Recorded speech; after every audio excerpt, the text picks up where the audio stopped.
Maçonaria. Trevas ou luz? Por todo o mundo civilizado, principalmente o mundo ocidental, há uma diversidade de limites. Vemos diversidade nos aspectos sociais, econômicos, culturais e étnicos. Mas escondido abaixo da superfície, longe dos olhos do observador casual e do meramente curioso, existe outra sociedade separada. Uma sociedade de segredos ditando seu próprio código. É o enorme mundo invisível da maçonaria. Eu sou o Mike Mendel. Pelos próximos minutos estaremos examinando crenças, ensinamentos e práticas da maçonaria. Estaremos falando com ex-maçons e analisando literatura maçônica real, para tentar adquirir uma visão objetiva desta ordem fraternal secreta. Esse estudo permite uma reflexão racional. O material examinado está em uso atual, e nosso ideal é levar à compreensão do que realmente a maçonaria é. A maçonaria se autodefine como um sistema de moralidade. A base da maçonaria, por onde todos os maçons têm que passar, é a Loja Azul. A Loja Azul inicia os 3 primeiros graus ou níveis da maçonaria. O aprendiz é o primeiro nível. O companheiro é o segundo nível e o mestre maçom é o terceiro nível. A maioria dos maçons nunca vão além do terceiro grau. Porém, se alguém escolher ir além da Loja Azul, existem 2 caminhos que podem ser tomados. Um é o rito de York e outro é o rito escocês. A maioria dos maçons que decidem ir além da Loja Azul entram no rito escocês de maçonaria. O rito escocês tem 32 graus. O 32º pode conduzi-lo para o santuário, se assim ele escolher. O 33º grau que existe é altamente honorário. O autor Ian Taylor tem estudado as origens da maçonaria moderna. Para muitas pessoas, o próprio mundo da maçonaria invoca um senso de mistério, de sociedade secreta. Mas, de modo a descobrir o que eles realmente são, precisamos conhecer um pouco de história. Havia muitos pensadores humanistas em 1500 que viam a corrupção que havia na igreja daquela época. Eles concluíram que, para se verem livres daquela corrupção, teria que haver uma nova ordem mundial. Eles haviam lido A República de Pilatos, que em 1500 já era uma obra popular. E Pilatos era também um grande filósofo que viveu no 5º século antes de Cristo. E ele disse: se nós pudermos ter um grupo de homens sábios que fossem bem pagos para governar o povo, aí sim haveria corrupção. Um bom pensamento, um pensamento inocente. O nosso governo é corrupto. Entretanto, ainda existem pessoas muito boas hoje em dia. Esse tema estava em pauta para os pensadores humanistas de 1500. Para fazer isso, eles precisavam antes descobrir a ordem mundial já existente. Essa ordem mundial estava baseada sobre o poder do reinado de Deus pelo rei e pela igreja. Mas para sugerir isso, seria uma heresia daqueles dias e eles teriam perdido suas cabeças literalmente. Então, eles tiveram que formar uma sociedade secreta. Agora, o maçom da época, esses eram do artesanato maçônico. Foram os homens que realmente construíram as catedrais daqueles dias. Eram homens hábeis e isso foi uma das primeiras formas de união dos trabalhadores. Eles queriam manter para si seus segredos e suas habilidades. Haviam boas razões para isso, e então os pensadores humanistas se infiltraram dentro das lojas de artesanato maçônico, e então eles se tornaram os maçons especulativos. Eles eram chamados especulativos pelos maçons artesanais, porque eles não saberiam diferenciar um esquadro de um compasso. Eles eram apenas os humanistas, os idealistas, os acadêmicos. Então existem dentro das lojas maçônicas 2 tipos de maçons. O maçom artesanal, que é o maçom genuíno, que cortava pedra e etc, etc. E também tem o maçom especulativo, e é este o pensador humanista. Este é aquele que pretende reconstruir a nova ordem mundial. O autor e conferencista Ron Carlson dedicou 3 anos estudando profundamente o tema maçonaria. A maçonaria moderna realmente começou no ano de 1717, na Inglaterra. A loja foi formada e muitas dessas coisas foram desenvolvidas depois de 1717, na Inglaterra. Então veio para a América e Canadá, quando as pessoas migravam para a América do Norte durante aqueles anos. E está vastamente estabelecida aqui na América do Norte. Está estimado que próximo a 5 milhões de homens estão envolvidos na maçonaria aqui na América do Norte. Talvez 1 milhão no santuário. O que é maçonaria aos olhos do maçom? O que o maçom acha que é? Bom, nós vemos que a maioria dos maçons entram para a maçonaria visando-a simplesmente como uma organização fraternal, como escoteiros avançados, porque o pai ou o avô faziam parte da maçonaria. E eles se envolvem inocentemente, sem se darem conta de que é uma organização religiosa desenvolvida para específicos fins espirituais. Ao passar dos séculos, o homem tem desenvolvido uma variedade de crenças e tradições. Algumas dessas, como o cristianismo, o judaísmo e o islamismo, são monoteístas, ou seja, são baseados no conceito de um só Deus. Outras, como o hinduísmo, são politeístas, acreditando em muitos deuses e deusas. Uma das religiões mais antigas talvez seja a mais universal. Emergiu praticamente intocada e geograficamente separada, em culturas radicalmente diferentes. Essa religião é o paganismo, a adoração da deusa Lua e do deus Sol, que também eram chamados, por exemplo, podemos citar Apolo e Diana, ou mesmo uma gama de outros nomes. O paganismo é a mesma religião mística que emergiu na antiga Babilônia muitos mil anos atrás. Mas o que tem o paganismo a ver com a maçonaria? O ritual da teologia da maçonaria realmente originou do paganismo egípcio. E a razão para isso é que, como podemos ver, em 1717, os rituais de teologia foram reunidos e formalizados e criaram a Grande Loja na Inglaterra. A razão era que já havia, naquela época, um grande número de lojas na Inglaterra e em toda a Europa. E naquele tempo todos tinham práticas um pouco diferentes. Essas práticas vieram das origens de maçom especulativo, que obviamente era o ecrucionismo. E seus membros acreditavam nas tradições egípcias e, como podemos ver, dentro da maçonaria encontramos Osíris, Adonis e Ísis, que são mencionados frequentemente. Então é claro que esses são os símbolos pagãos. Um dos rituais usados em algumas das lojas antes de 1717 e um pouco depois também era o ritual de iniciação com o sangue. Neste momento, o dedo mínimo era cortado e o sangue era derramado, e este era o novo membro fazendo uma aliança de sangue com a organização. O que acontece é que quando o maçom se une à loja, ele primeiro entra no que é chamado de loja azul. E a primeira coisa que ele é obrigado a passar é pela cerimônia de iniciação, chamada de nível de aprendiz. E nesta cerimônia de iniciação, parte da sua roupa será tirada e uma venda será colocada sobre seus olhos e uma corda em seu pescoço. E ele vai ser trazido para a porta da loja maçônica. Ali uma pessoa se aproxima dele e o conduz até lá dentro. E ali ele vai se achegar ao altar. E o mesmo maçom vai ficar atrás do altar e depois do altar fica um homem chamado Venerável Mestre. Hoje percebemos que quando um novo membro se junta à organização, ele se ajoelha com os olhos vendados e com o peito nu. O mestre da loja encosta uma espada de ponta afiada no peito esquerdo. E eles são inquiridos com os olhos vendados a fazer um juramento de sangue, para não revelar os segredos da maçonaria, ou eles perderiam sua vida. Todo maçom coloca seu dedão em sua garganta e faz o juramento de sangue, para não revelar os segredos da maçonaria, ou terá sua garganta cortada de orelha a orelha, seus intestinos rasgados serão dados aos animais. Esse juramento pagão de sangue os levam a jurar segredo para que eles não revelem os segredos que aprenderiam à medida que progredissem na loja maçônica. Agora, a maioria dos homens vão entrar no rito escocês e progredir até o 32º grau. E em cada um desses graus, eles irão adorar deuses diferentes, deuses egípcios, deuses da Pérsia, deuses gregos. E eles fazem uma série de rituais. Agora, muito disto é camuflado com símbolos e alegorias para que os maçons que os fazem não entendam inteiramente o que estão fazendo. Nos níveis da loja azul, o principiante é iniciado para a trindade egípcia de mistérios antigos do Egito. E a trindade egípcia é escondida do principiante. Ele não sabe tudo pelo qual ele está sendo iniciado, não lhe é mencionado. Mas se eles lessem seu livro que explica os símbolos e a alegoria, se torna muito óbvio em que eles estão envolvidos. Eles estão envolvidos em adoração idólatra e pagã. Muito dela está baseada na Cabala, que é o livro de ocultismo do Antigo Egito. Está baseado em paganismo egípcio e adoração da natureza. É realmente isso.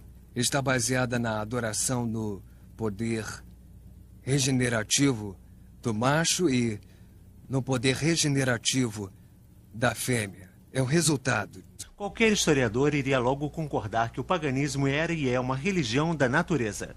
Seus rituais eram intencionalmente desenvolvidos ao redor das fases da lua, bem como das estações do ano, etc. Rituais foram desenvolvidos para encorajar colheitas, procurando pela bênção do sol, aquele que dá o calor e é a contrabalança da lua, o tempo de paz para plantar e colher. Desta dualidade de adoração, sol e lua, luz e escuridão, ativo e passivo, macho e fêmea. O paganismo desenvolve direitos de fertilidade baseada sobre o ato sexual e, mais especificamente, órgãos reprodutores sexuais. Esta é uma das razões pelas quais o maçom, quando entra na loja, é obrigado a vestir um avental de pelica branco. O maçom usa esse avental de pelica branco como uma cobertura. O que eles realmente acreditam na maçonaria é no princípio gerador da vida. Você sabe que eles usam o esquadro e o compasso com a letra G. Você vê o esquadro e o compasso com um G nas lojas maçônicas. Uns maçons vão até dizer que é geometria que é geometria do universo, ou que significa Deus. Na verdade, o próprio livro deles diz que é o princípio gerador da vida. Que o compasso, não o esquadro, representa o feminino e o compasso descendo sobre ele representa o macho que está fertilizando a fêmea. Este é o princípio gerador, o órgão masculino é o que traz a imortalidade na vida.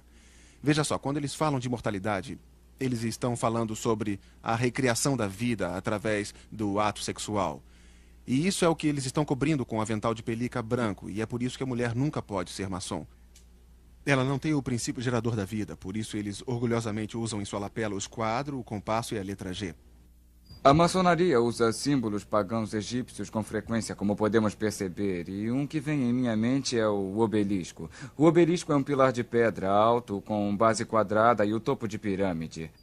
E isso era usado pelos egípcios como um símbolo de ressurreição. A ideia era um símbolo fálico faraônico, ficava erguido e ereto como um símbolo de procriação, onde a pessoa era ressuscitada através de seus descendentes. Esse era o seu argumento. Bem, a mesma coisa se explica hoje.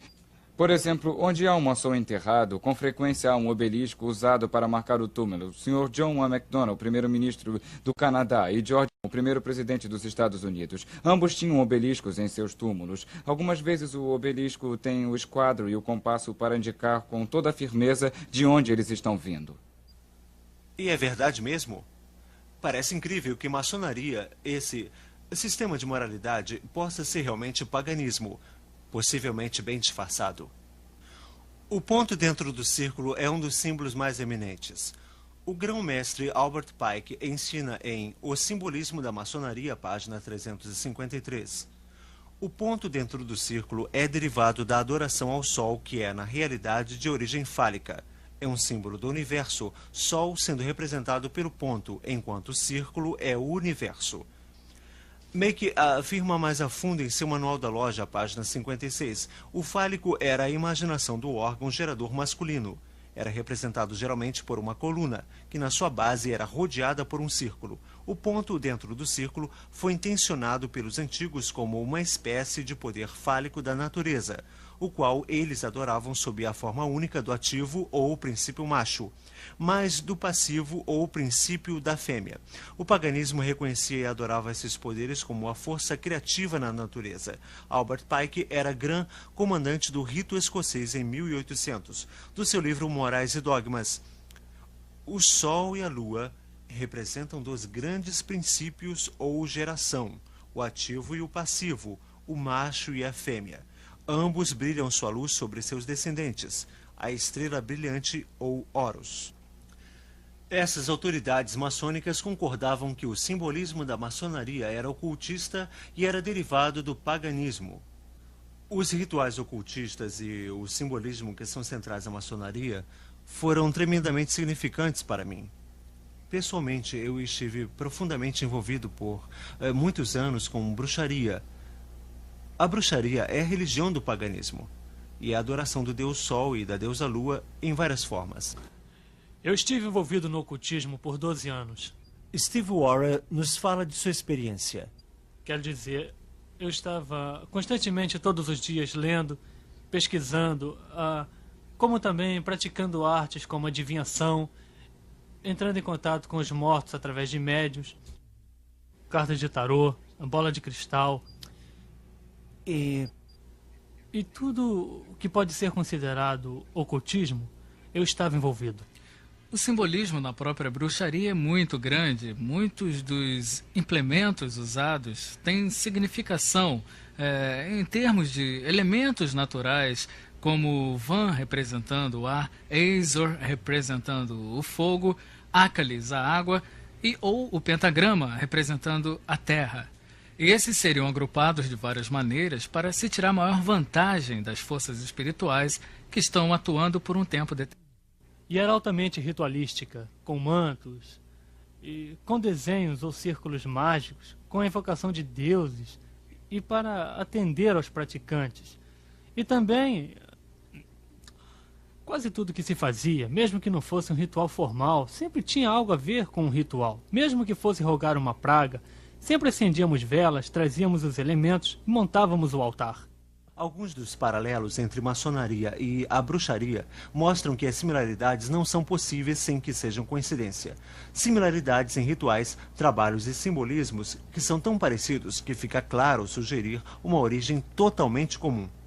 Para examinar essa possibilidade, falei com um número grande de ex-maçons e comparei a iniciação da Loja Azul com a iniciação dos ex-bruxos.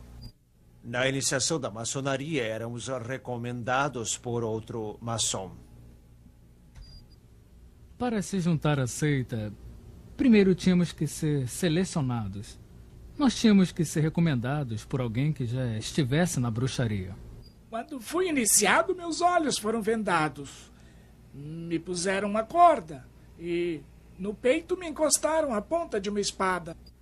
Na bruxaria nós éramos iniciados através de um tipo de ritual, de cerimônia de iniciação, onde o candidato era conduzido com uma corda e com os olhos vendados até chegar à borda de um círculo mágico. E a corda estava no meu pescoço e fui conduzido adiante.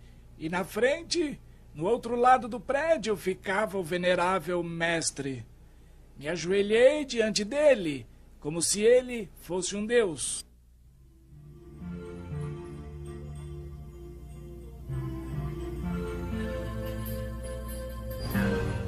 Quando fui iniciado na loja, um tipo de faca foi posta em meu peito esquerdo. Fui avisado que se eu revelasse qualquer um dos segredos da maçonaria, eu seria punido. Quando você era apresentado ao sacerdote, uma espada era posta no seu peito, você fazia um juramento de sangue, prometendo ser fiel aos segredos da bruxaria. Quando você está na sala, a venda é tirada de você, e essa é a hora em que você diz que está vindo das trevas para a luz. Durante a cerimônia de iniciação, o iniciante é conduzido pelo sacerdote e é desafiado na beirada do círculo por alguém dizendo: "Quem está aí?" A resposta é: alguém do mundo das trevas. Nossas orações terminavam com um "assim seja". Um dos outros aspectos e também características da bruxaria é que sempre ao final de qualquer feitiço ou ritual, onde o poder era liberado, pois era aqui que era liberado, falava-se então "assim seja". Fiquei muito intrigado ao saber que a bruxaria e a maçonaria tinham tanto em comum. No entanto, os seguidores da bruxaria dispensam o conceito bíblico de Lúcifer. A maçonaria vai tão longe que realmente chama Lúcifer de Deus. Nas palavras do soberano pontífice da maçonaria universal, Albert Pike. Sim, Lúcifer é Deus. Infelizmente, Adonai também é Deus. A verdadeira e pura religião filosófica é a crença em Lúcifer, o igualitário a Adonai. Mas Lúcifer, Deus de luz e Deus de bondade, está lutando pela humanidade contra Adonai, o Deus das trevas e da maldade. Ouça as palavras do maçom do 33º grau Manlip Hall.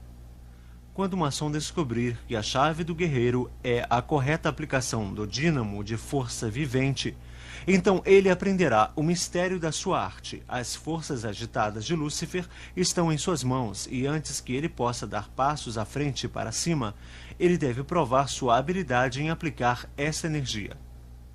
Dos literalmente milhões de maçons do mundo todo, quantos estão realmente conscientes do real significado dos símbolos maçônicos? A resposta é bem poucos. Como a maioria dos maçons nunca ultrapassam o 3º grau da Loja Azul, a classificação de mestre maçom, a maioria deles nunca descobrem no que estão envolvidos. e nunca vão descobrir o que é maçonaria, a não ser que tentem entrar nos níveis mais altos do rito escocês ou do rito de York. De fato, eles não são só ignorantes, são deliberadamente enganados por seus superiores na loja. Assim falou a própria autoridade Albert Pike. Os níveis azuis não são mais do que a parte de fora do templo. Parte dos símbolos são expostos ali para os iniciantes.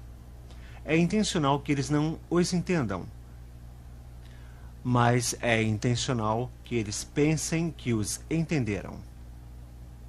Quando muitos maçons passam pelos primeiros 3 graus, tornam-se mestres maçons e param por aí, pensando que é somente uma organização fraternal. E eles não percebem que seus líderes têm conscientemente mentido e os enganado porque eles não querem que se entenda os verdadeiros ensinamentos da maçonaria. Eu comecei com boas intenções, achando que estava entrando numa fraternidade de fato muito interessada em ajudar pessoas. Mas agora eu percebo que em escalões mais baixos, níveis inferiores, você não sabe toda a verdade. O significado da loja, o que ela era para mim, um grupo de pessoas que estavam ali para ajudar os outros. E haviam diferentes coisas assim, que se podiam perceber na loja. As pessoas estavam juntas, unidas por algo, e pensei ser uma organização cristã. O que fazia alguém pensar que a loja maçônica era um lugar cristão era o fato que encontrei pessoas que eram membros da mesma igreja a que eu pertencia, a Igreja Presbiteriana do Canadá, como membros da loja, membros em posições importantes na loja. E acontecia que essas pessoas, dentro dos rituais, usavam citações das Escrituras. Então, isso me fez pensar que eu estava certo. Eles pensam que estão ingressando, na verdade, numa organização cristã. Isso porque, na verdade, os 3 graus da loja azul são validados no espelho cristão. Jesus Cristo é o centro da fé cristã. E, de fato, sem ele não há cristianismo. Isto é porque Jesus declarou ser Deus encarnado e, como tal, não pode ser separado de seus ensinamentos.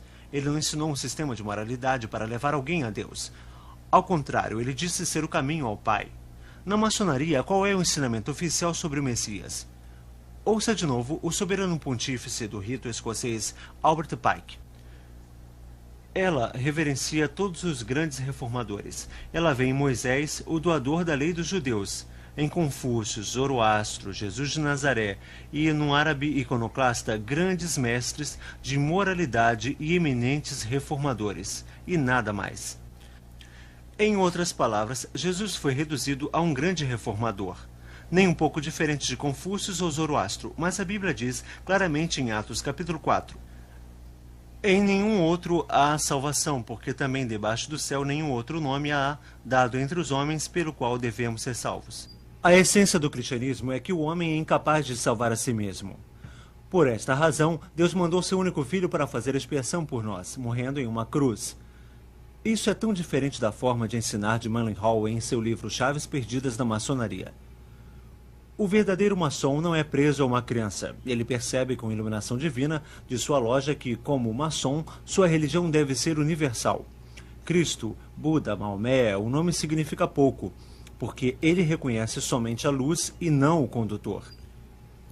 Ele adora em todo santuário, se ajoelha diante de qualquer altar, seja num templo, mesquita ou pagoda, catedral, e percebe com seu verdadeiro entendimento a unidade de todas as verdades espirituais. Nenhum maçom pode ser limitado, pois sua loja é a expressão divina de toda a abrangência.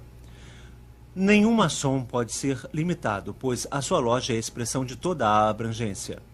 Uma afirmação interessante, já que na Bíblia Jesus Cristo diz: entrai pela porta estreita, porque larga é a porta, e espaçoso é o caminho que conduz à perdição, e muitos são os que entram por ela, e porque estreita é a porta, apertado o caminho que leva à vida, e poucos há que a encontrem. Os maçons dizem que Jesus Cristo é simplesmente outro grande mestre, outro grande profeta moral, é igual a Buda. Realmente os maçons ensinam, de acordo com Albert Pike, que Buda foi o primeiro grande professor maçônico. Então eles estão igualando Jesus a Buda, a Maomé e a líderes religiosos. Como qualquer outro líder religioso, ele não é Deus, ele não é o Salvador encarnado que veio para salvar o homem dos seus pecados, porque o maçom não precisa de um Salvador. Os maçons acham que eles podem salvar a si próprios através de boas obras. Na loja que eu pertencia, nós tivemos um muçulmano pedindo para ser membro. E os membros da minha loja não tinham como iniciá-lo porque sabiam que não poderiam iniciá-lo com a Bíblia Sagrada. Então, eles mandaram uma carta para a grande loja de Alberta, Canadá, pedindo instrução. E a carta voltou afirmando que deveríamos colocar o Alcorão com o esquadro e o compasso ao lado da Bíblia, com o esquadro e o compasso sobre o altar e iniciá-lo com todas as honras. O cristão acredita na Bíblia, no fato de que Deus existe na Trindade, as três pessoas que são o Pai, o Filho e o Espírito Santo. Mas o que a maioria das pessoas não sabem, inclusive os maçons, é que o Deus da maçonaria, o grande arquiteto do universo, também é uma trindade. Em ambos os ritos, tanto o escocês quanto o York, você descobre que os maçons estão em uma jornada procurando o nome perdido de Deus. Parte da sua religião é a crença que o nome secreto de Deus foi perdido. E eles contam toda uma história da construção do Templo de Salomão e o arquiteto Hiram Abif, que quando construíram o templo, perdeu o nome sagrado de Deus. Então eles dizem que o maçom está nessa procura para reaver o nome de Deus. E somente quando chega-se ao grau do Real Arco, finalmente é dito qual o nome sagrado de Deus e que só os maçons é que sabem. E eles se orgulham que só eles são os guardiões do nome secreto de Deus. E este nome só pode ser sussurrado entre os maçons por 3 maçons de cada vez, cada um falando uma sílaba. O nome é Jabulon, que é a combinação de 3 palavras: Jeová, Baal e Osíris, o deus egípcio.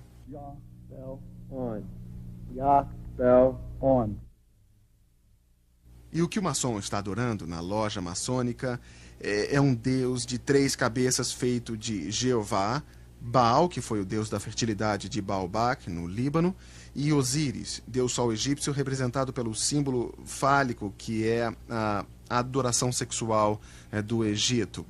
E desta combinação sai um monstro de 3 cabeças, e dizem que esse é o deus maçônico. A salvação para o cristão está baseada inteiramente no sacrifício do Senhor Jesus Cristo na cruz. A Bíblia diz que todos pecaram e estão afastados da glória de Deus. E que não importa o quanto nos esforcemos para sermos bons, jamais alcançaremos o alvo de sermos santos como Deus. Mas Deus dá o presente gratuito da vida eterna para aqueles que acreditam em Jesus Cristo e permitem que Ele pague pelos seus pecados na cruz. Nas palavras de João 3,16, porque Deus amou o mundo de tal maneira que deu seu único Filho, para que todo aquele que nele crê não pereça, mas tenha a vida eterna. A salvação para o maçom é algo totalmente diferente. Os maçons estão contando com suas boas obras, algo que a Bíblia diz que não pode salvá-los de fato. O monitor maçônico ensina que Deus, o olho que tudo vê, vai recompensar o homem de acordo com suas obras. O olho que tudo vê penetra nas profundezas do recesso no coração humano e vai nos recompensar de acordo com nossos méritos. No 19º grau do rito escocês é dito ao maçom: o maçom que tem dado prova de sua afeição aos estatutos e regras desta ordem, no final o fará merecedor de entrar na Jerusalém celestial, o céu. O 28º grau do rito escocês afirma: o verdadeiro maçom ergue-se por degraus até alcançar o céu. Os maçons acreditam que eles podem merecer a salvação e que eles podem subir uma escada até Deus, a quem eles chamam de grande arquiteto do universo, e que um dia eles vão ficar diante de Deus e Deus irá levá-los ao céu. Não por causa de Jesus Cristo, não, mas porque eles foram bons maçons e fizeram boas obras. Um dia eu estava conversando com o pontífice do santuário em Minneapolis, de onde eu sou. Ele me ligou um dia. Ele tinha ouvido a minha fita sobre maçonaria. Como é que você ousa dizer que a maçonaria não é cristã? Ele disse: eu sou um diácono na minha igreja. Ele disse: eu sou um bom cristão. Eu sou o chefe do meu santuário. Como é que você pode dizer que eu não sou cristão? Aí eu parei e lhe fiz uma pergunta. Bom, senhor, se você morresse agora e ficasse diante de Deus esta noite, e ele te perguntasse por que ele deveria deixá-lo entrar no céu, eu disse: o que você responderia? Eu nunca vou esquecer, houve um silêncio por mais ou menos 10 ou 15 segundos, então ele me respondeu: bom, eu acho que responderia que fui um bom maçom. Se os maçons estão esperando que suas lojas os salvem, sua confiança está no lugar errado, assim como os que têm sua esperança em um cargo na igreja ao invés de Cristo. Seria como depender de uma associação esportiva ou de um country club se as obras pudessem nos salvar. Eu estava pregando no Texas, no sul do Texas, numa grande igreja, onde os maçons de lá, muitos deles faziam parte da liderança.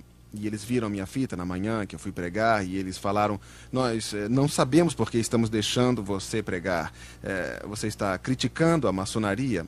E a maior parte da liderança era maçônica, os professores da escola dominical eram maçons. De fato, um dos líderes era o venerável mestre de sua loja na cidade e o outro era o soberano pontífice do santuário.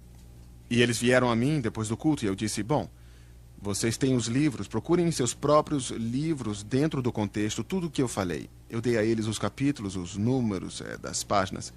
Eles ficaram até 4 da manhã daquele domingo vendo todos os documentos em suas próprias bibliotecas maçônicas.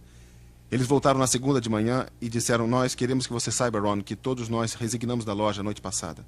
E nós estamos vendo isso acontecer por todo o país, quando os maçons tirarem o embrulho e examinarem o conteúdo do que estão envolvidos e